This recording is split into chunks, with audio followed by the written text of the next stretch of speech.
तो हमारे लिए ये जानना ज़रूरी है कि क्या हमारे पेंशन धारकों का पेंशन 65 साल के बाद बढ़ा है क्या। तो DOPPW के सेक्रेटरी ने क्या कहा है, सब कुछ आपको डिटेल में बताऊंगा, स्टेप बाय स्टेप बताऊंगा। और आपको पता है कि स्पर्श पेंशन पोर्टल से रिलेटेड सारी चीज़ें मैं आपको प्रैक्टिकली बताता हूँ, इसलिए वीडियो को पूरा देखें शुरू से लेकर लास्ट तक। और एक चीज़ ज़रूर ध्यान दें कि अगर अभी तक आपने ETH इंडिया चैनल को सब्सक्राइब नहीं किया, सब्सक्राइब जरूर कीजिए, बेल आइकन को भी दबाइए, सो दैट ऐसे लेटेस्ट इन्फॉर्मेशन आपको मिलते रहे। कोशिश हमारी यही है कि आपके साथ सारी चीज़ें प्रैक्टिकली शेयर करूं। तो देखिए, इसके पहले वाले वीडियो में मैंने आपको बताया था कि पेंशन धारकों का हेल्थ चेकअप होना ज़रूरी है। तो ये चीज़ तो ऑलरेडी मैंने आपको कवर कर दिया है, कंप्लीट कर दिया है कि साल में एक बार आप CGHS डिपार्टमेंट में जा करके अपना हेल्थ चेकअप से रिलेटेड जो इन्फॉर्मेशन है वो ले सकते हो, और शायद करा भी सकते हैं, कोई प्रॉब्लम नहीं है, वहाँ पे रेफरल आपको मिल जाएगा। लेकिन अभी जो इम्पोर्टेंट है वो ये है कि यहाँ पर मांग रखी गई थी कि 65 साल से मिले 5% अतिरिक्त पेंशन का फ़ायदा। पेंशन भोगी संगठनों ने मांग उठाया था कि पेंशन भोगियों की पेंशन में अतिरिक्त पेंशन बढ़ोतरी का फ़ायदा हो। 65 साल में 5% का, 70 साल में 10% का, 75 साल में 15% का, और इस तरीके से 80 साल में 20% का। इस प्रकार से एडिशनल पेंशन का फ़ायदा दिया जाए, हर 5 साल पे 5% की बढ़ोतरी की जाए। ये जो है, ये पेंशन भोगी जो संगठन है, जो पेंशन वेलफेयर सिस्टम के लिए काम करती हैं, उनका ये डिमांड था। अब इसमें बहुत सारे पेंशनर अभी कंफ्यूज हो गए कि नहीं ये मिलना शुरू हो गया। भाई अभी मिलना शुरू नहीं हुआ है, ये जस्ट डिमांड रखा गया। आपको पता है कि हमारे अलग अलग मंत्रालय हैं हमारी सरकार में, तो उनसे ये मांग रखा जाता है कि हमें ये चीज़ों का बेनिफिट मिलना चाहिए। अब आपको तो पता है कि बेनिफिट तो मिलता नहीं है। देखिए, इस पर जो है वो एक्चुअल में कार्रवाई नहीं की गई, ये आप समझ लीजिए। ये सिर्फ डिमांड रखी गई थी हमारे पेंशन संगठनों से कि ये चीज़ें इंप्लीमेंट होनी चाहिए एज के हिसाब से। मैं यानी कि 65 साल के बाद हर 5 साल पे 5% का बेनिफिट होना चाहिए। लेकिन अब इस पे क्या हुआ है वो से आप समझ लीजिए। अब इस पर DOPPW के ज्वाइंट सेक्रेटरी ने बताया कि इस मुद्दे के ऊपर डिपार्टमेंट ऑफ इकोनॉमिक अफेयर का सुझाव मांगा गया था। अब DOPPW ने डायरेक्टली बता दिया है कि इस पर क्या हुआ था कि जो डिपार्टमेंट ऑफ इकोनॉमिक अफेयर हैं उनसे ये सुझाव मांगा गया था। लेकिन इस पर उन्होंने कहा कि अगर इस प्रपोजल को स्वीकार किया जाता है तो सरकार की फाइनेंशियल कंडीशन बिगड़ सकती है। साथ ही राज्य सरकारों के पेंशन भोगी भी इस तरह की डिमांड रखेंगे। समझ लीजिए अभी क्या हो रहा है। और पेंशन भोगी, अभी हमारे बहुत सारे पेंशनर क्या सोच रहे हैं कि वो बेनिफिट का फ़ायदा आपको मिल गया है। देखिए, एक्चुअल में ऐसा नहीं है। अब इसी पर जो डिपार्टमेंट ऑफ इकोनॉमिक का है, उन्होंने साफ साफ ये डिपार्टमेंट ऑफ इकोनॉमिक अफेयर है, उन्होंने साफ साफ ये बता दिया है कि बेसिकली क्या है कि इससे सरकार का जो बजट है वही बिगड़ जाएगा।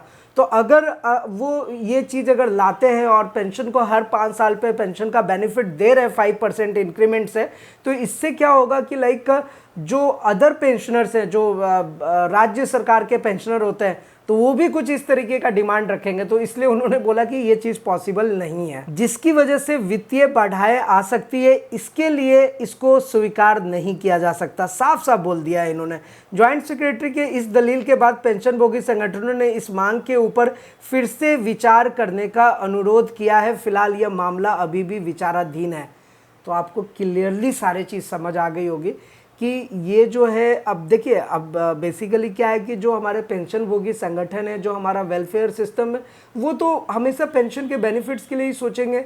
जितना पेंशन का बेनिफिट हो सके, जिस पे ज़्यादा से ज़्यादा पेंशन को उसका बेनिफिट मिल सके, तो हम लोग तो कुछ वैसा ही काम करेंगे। लेकिन अब ये सरकार पे डिपेंड करती है कि सरकार इस पर क्या एक्शन लेगी। तो सरकार का एक्शन तो मैंने आपके सामने क्लियरली बता ही दिया कि अभी इसके ऊपर कोई भी अपडेट नहीं है। लेकिन अब आगे क्या होता है, इससे रिलेटेड इन्फॉर्मेशन क्या आती है, अपडेट क्या आता है, तो वो तो हम आपके साथ ज़रूर शेयर करेंगे। फिलहाल अभी का अपडेट यही है कि ये इस पर कोई भी एक्शन नहीं लिया गया है। अब इसे दोबारा ये बोलेंगे कि आप इस पर विचार कीजिए, लेकिन आई डोंट थिंक कि उसका कोई सॉल्यूशन निकलने वाला है। वो तो हम देख ही रहे कि कितनी देरी हो रही है। तो सरकार जो भी निर्णय लेगी हम आपके साथ ज़रूर शेयर करेंगे। तो अभी आपको ये कंक्लूजन पूरा समझ में आ गया होगा कि 65 साल के बाद 70 साल 80 साल तक जो 5% का इंक्रीमेंट है वो नहीं हुआ है।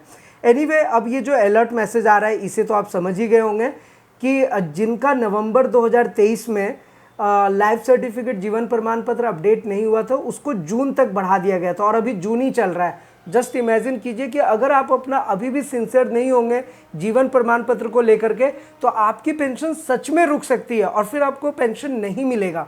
तो और फिर उसके बाद दोबारा चालू कराना, मुझे पता है वो कितना आपके लिए टिपिकल होगा, बहुत मुश्किल होगा। तो इट इज़ बेटर, अभी भी टाइम है, अपना जीवन प्रमाण पत्र खुद से चेक करें। अब चेक करने की अगर हम बात कर रहे हैं तो क्लिक हेयर पे जस्ट आपको क्लिक करना है और यहाँ से जो आपका आइडेंटिफायर है, बस इसी आइडेंटिफायर से आपका काम हो जाएगा। और आइडेंटिफायर में तो ऑलरेडी यहाँ पर ऑप्शन आपको मिल ही जाता है कि bank account number, personal number, स्पर्श पीपीओ नंबर या ई पीपीओ नंबर।